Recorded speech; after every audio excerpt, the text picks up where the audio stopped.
My name is Zach. I grew up in South Jersey, Cape County, so about as far south as you can get and still stay in the state.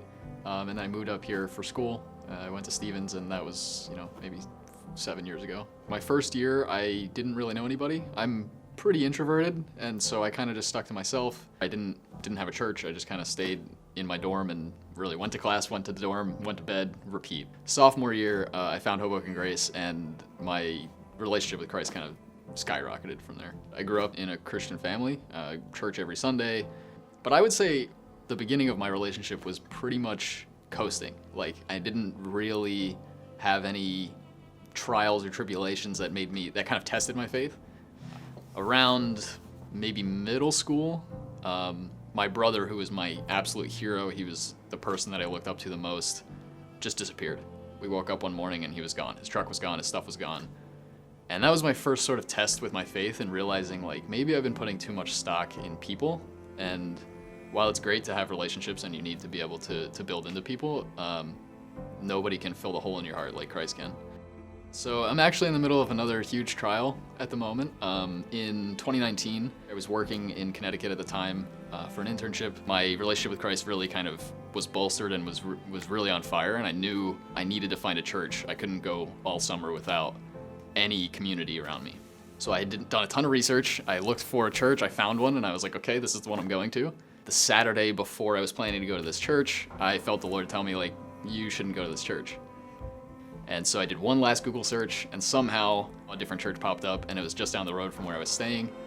And I walked in, and I saw like a group of young adults kind of standing in the lobby. I remember panning across the group of young adults, and my eyes landed on this one individual, and eventually we did get married. And that was great. That was 2019, and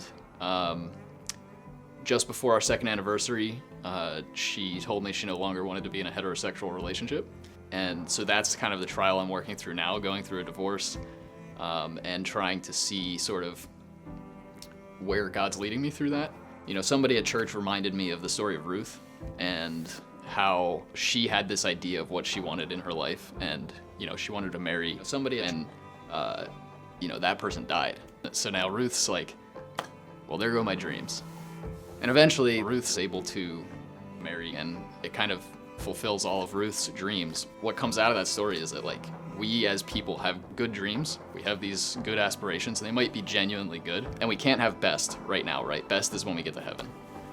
But sometimes for us to get what God sees for us as better means our good dreams need to shatter. They need to break so that he can rebuild them into something better. And that's kind of the way I've been taking this. And his plan's better than mine, and as much as it might hurt right now, I have to just remember that he's doing something, and I have to trust that that's better than what I was expecting. I don't think I would have been able to get through this without my dinner group. For the last maybe year and a half, I was in a couples group, and then I shifted to a guys only group. And the first meeting, I was really nervous because, I'd have to re-explain my story to them. But the first meeting that I went to, I just felt completely comfortable. I was able to share everything with everybody and not feel like I was being judged. They've been sort of the ones who are like behind me, making sure that I'm not tripping or falling over. The first thing that comes to mind when I tell anybody about Hoboken Grace, and it's the reason I'm still in Hoboken, to be honest with you. Without this church, I wouldn't be here right now, is the community. You just can't come to Hoboken Grace without finding family.